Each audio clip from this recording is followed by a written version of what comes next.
आज आप सुने राधा अष्टमी व्रत कथा।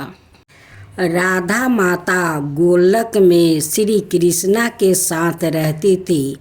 एक दफा कृष्णा भगवान को गोलक में राधा रानी कहीं नजर नहीं आई। कुछ देर बाद कान्हा अपनी सखी बिरजा के साथ घूमने चले गए। यह बात जब राधा रानी को मालूम हुई तो उन्हें गुस्सा आया और वो सीधे कान्हा के पास पहुंची। वहां पहुंचकर उसने श्री कृष्णा को काफ़ी भला बुरा कहा। राधा रानी का यह रवैया भगवान श्री कृष्णा के प्यारे मित्रा श्री दामा को बिल्कुल अच्छी नहीं लगा। श्री दामा ने उसी वक्त बिना कुछ सोचे समझे राधा रानी को पृथ्वी पर जन्म लेने का श्राप दे दिया। राधा को इतने गुस्से में देखकर कृष्णा भगवान की सखी बिरजा भी नंदी के रूप में वहाँ से चली गए।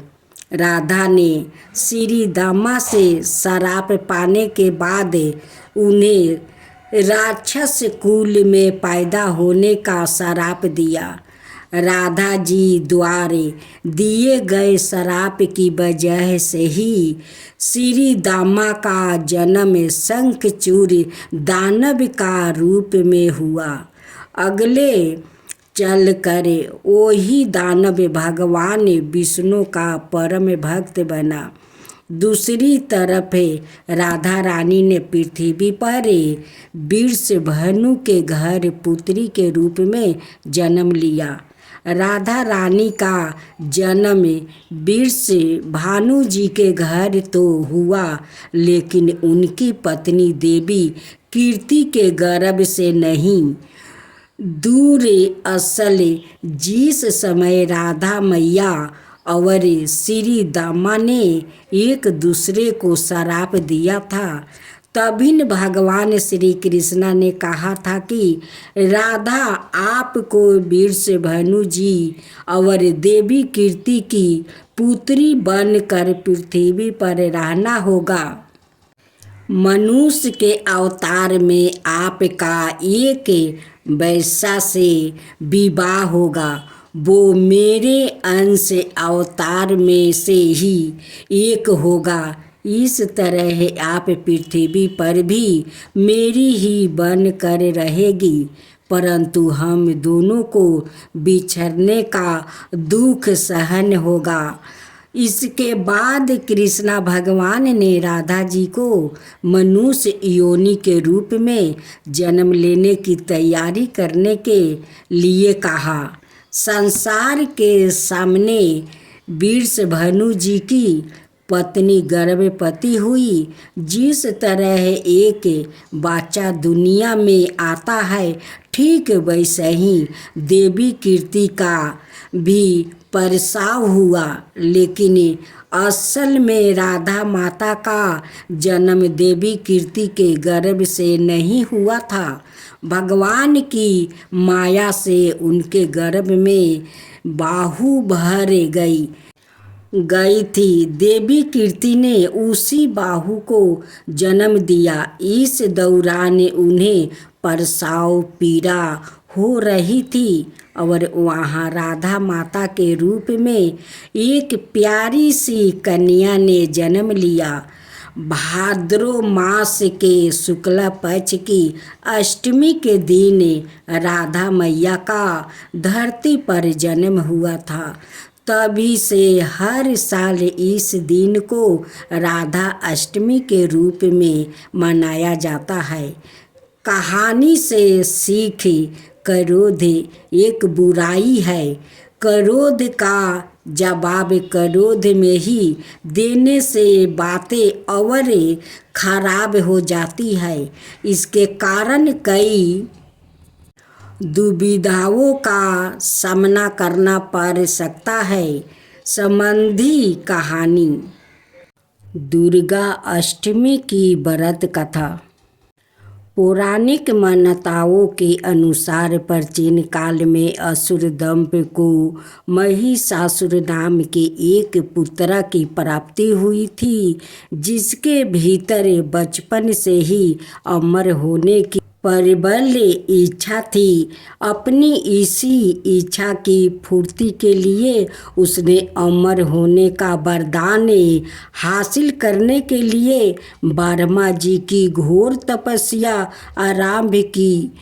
महिषासुर द्वारा की गई इस कठोर तपस्या से ब्रह्मा जी प्रसन्न हुए और उसे मन चाहा वरदान मांगने को कहा।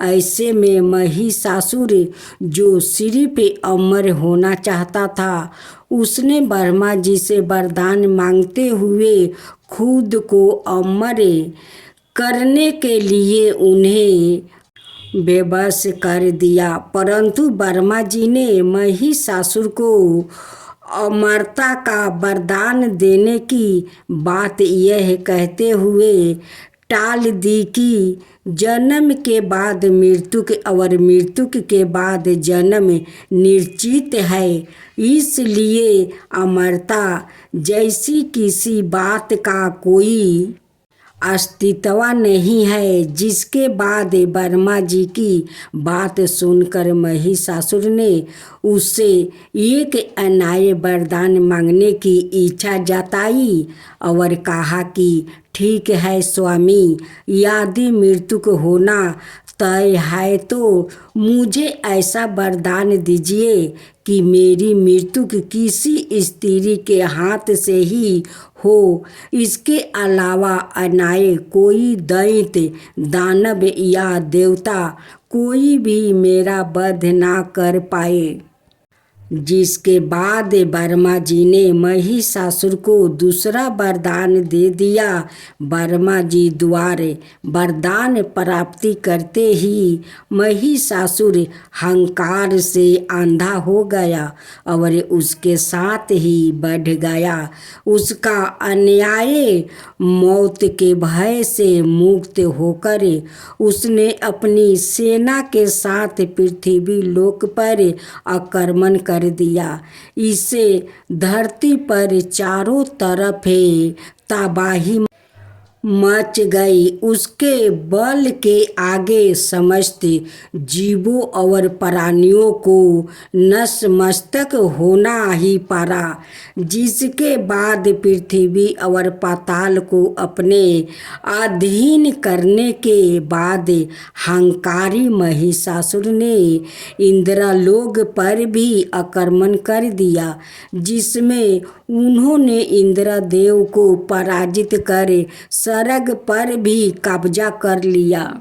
महिषासुर से परेशान होकर सभी देवी देवता त्रिदेव अर्थात महादेव ब्रह्मा और विष्णु के पास सहायता मांगने पहुँचे। इस पर विष्णु जी ने उसके अंत के लिए देवी शक्ति के निर्माण किया सलाह दी। जिसके बाद सभी देवताओं ने मिलकर देवी शक्ति को सहायता के लिए पुकारा और इस पुकार को सुनकर सभी देवताओं के शरीर में से निकले तेज ने एक अत्यंत खूबसूरत सुंदरी का निर्माण किया। उसी तेज से निकली माँ आदि शक्ति, जिसके रूप और तेज से सभी देवता भी आश्चर्यचकित हो गया।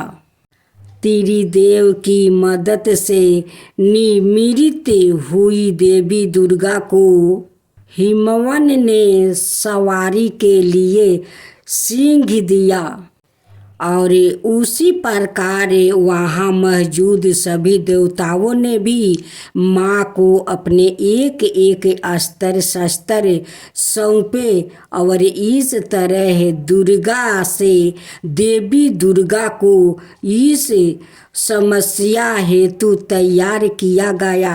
माना जाता है कि देवी का अत्यंत सुंदर रूप देखकर महिषासुर उनके प्रति बहुत आकर्षित होने लगा।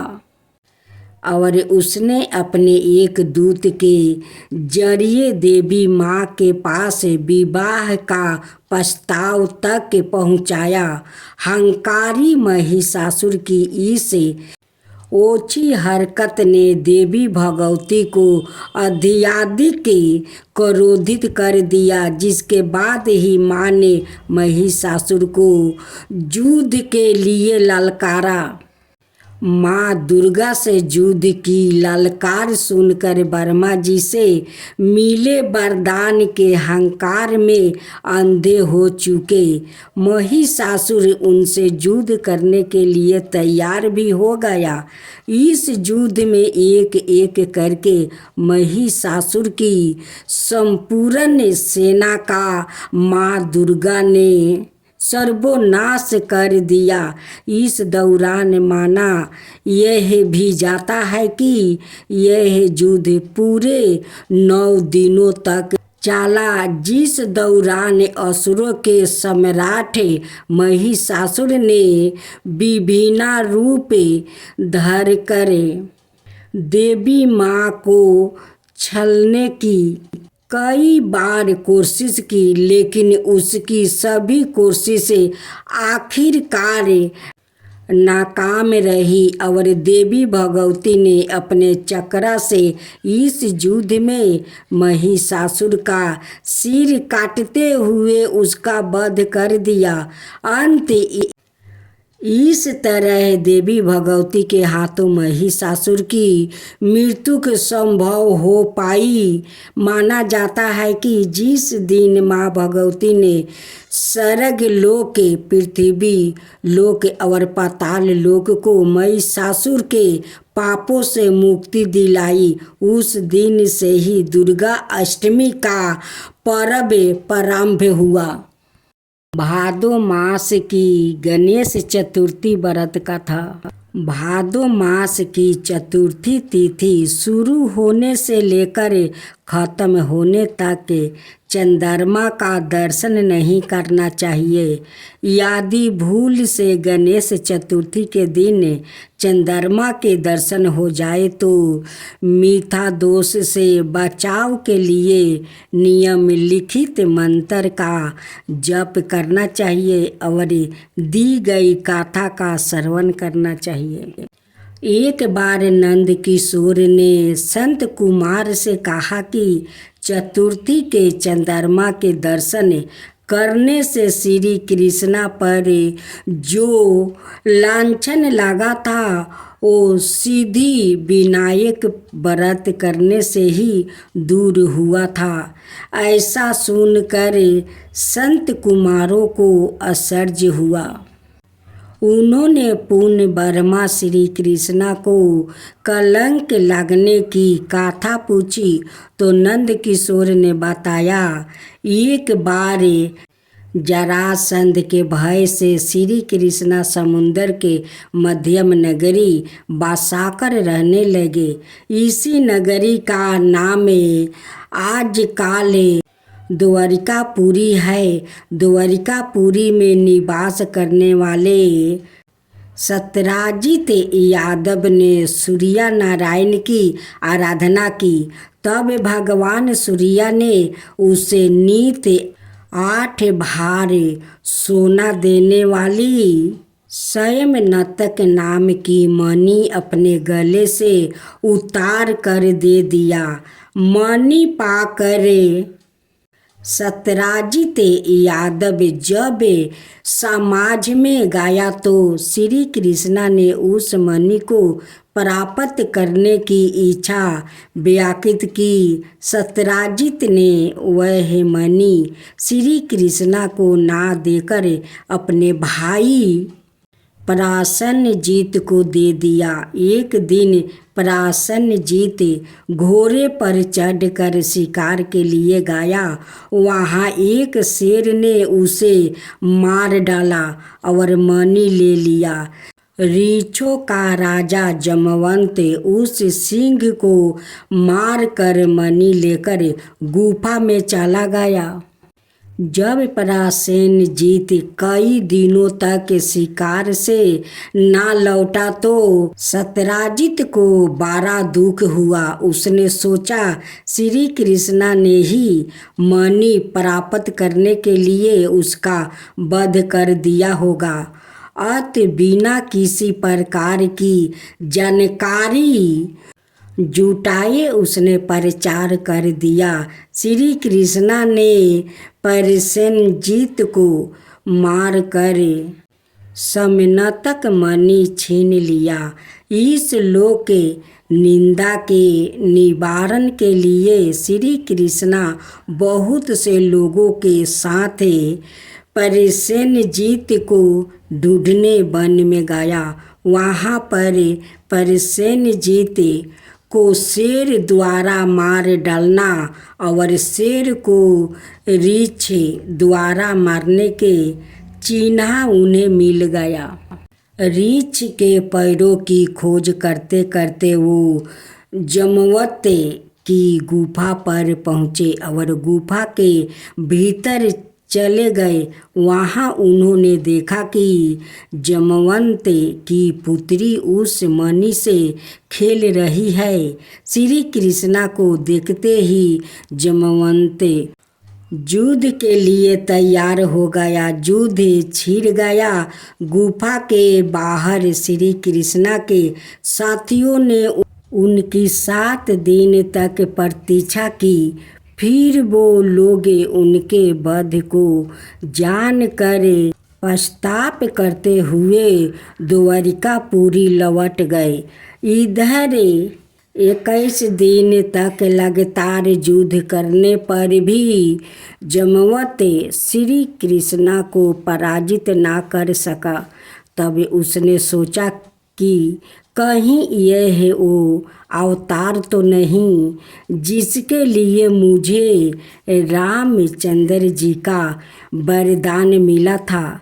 यह पुष्टि होने पर उसने अपनी कन्या का विवाह श्री कृष्णा के साथ कर दिया और मणि दहेज में दे दिया। श्री कृष्णा जब मणि लेकर वापस आए तो सत्यराजित अपने किए पर बहुत लज्जित हुआ। इस लज्जित से मुक्त होने के लिए उसने भी अपनी पुत्री का विवाह श्री कृष्णा के साथ करवा दिया।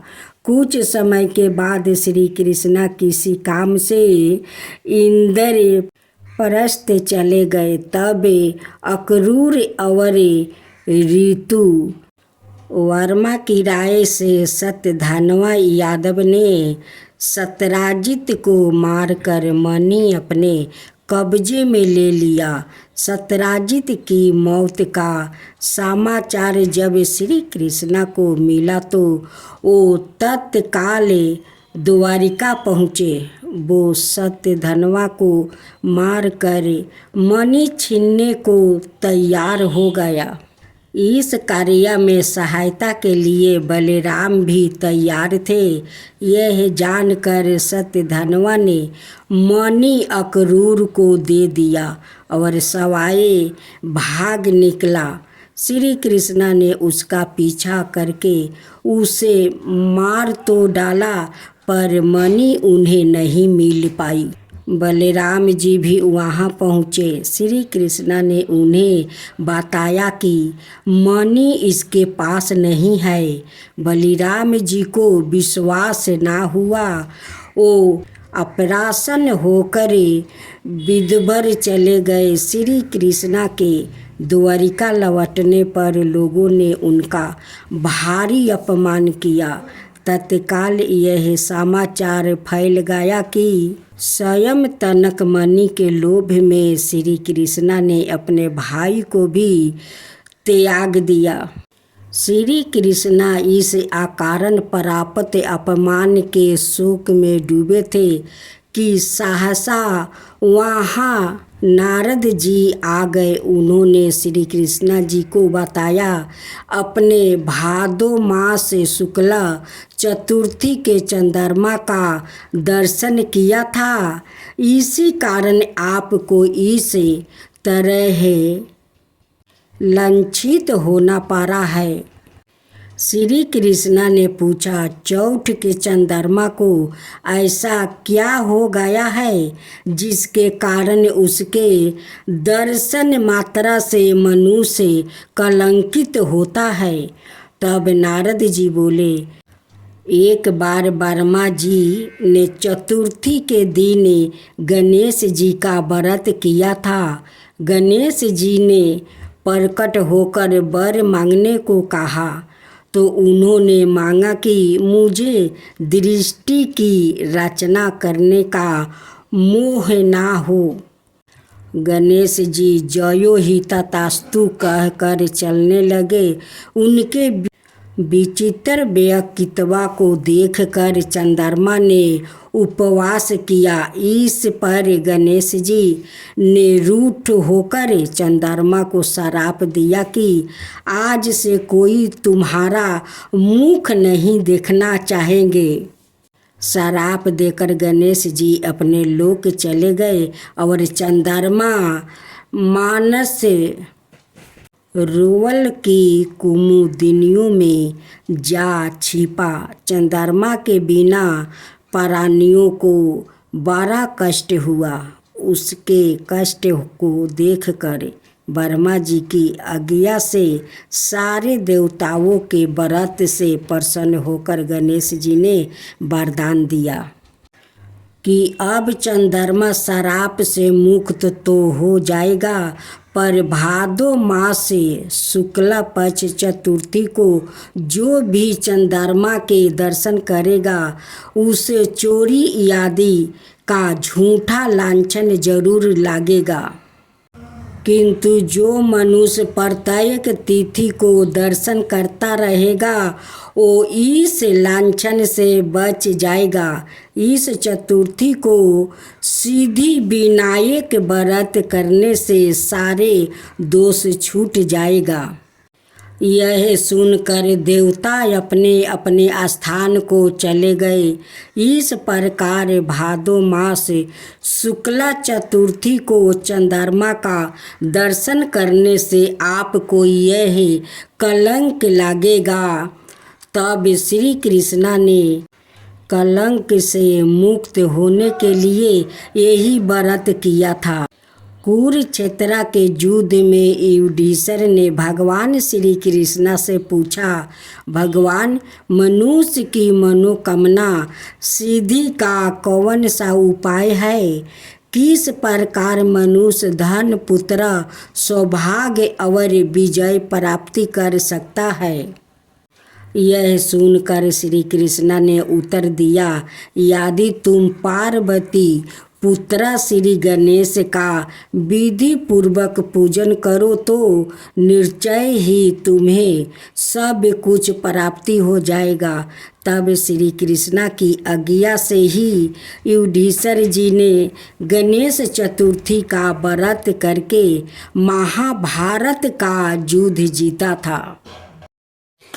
जय गणेश जय गणेश जय गणेश देवा, माता जानकी पार्वती पिता महादेवा। जय गणेश जय गणेश जय गणेश देवा, एक दांत दयावंत चार भुजी धारी, मस्तक सिंदूर सोहे मूस की सवारी। जय गणेश जय गणेश जय गणेश देवा, माता जानकी पार्वती पिता महादेवा। अंधन को आँख देते, कोढ़ियन को काया, बाजिन को पुत्र देते, निर्धन को माया। जय गणेश जय गणेश जय गणेश देवा, माता जानकी पार्वती पिता महादेवा। हार चढ़े फूल चढ़े और चढ़े मेवा, लड्डुअन का भोग लगे संत करे सेवा। जय गणेश गणेश देवा। दीनन की लाज रखो सुबह सुबह बारी, कमना का पूरा करो जग बलिहारी। जय गणेश देवा। सूर्य सायं शरण आए सफल की जो सेवा। जय गणेश देवा। माता जानकी पार्वती पिता महादेवा। जय गणेश देवा। माता जानकी पार्वती पिता महादेवा।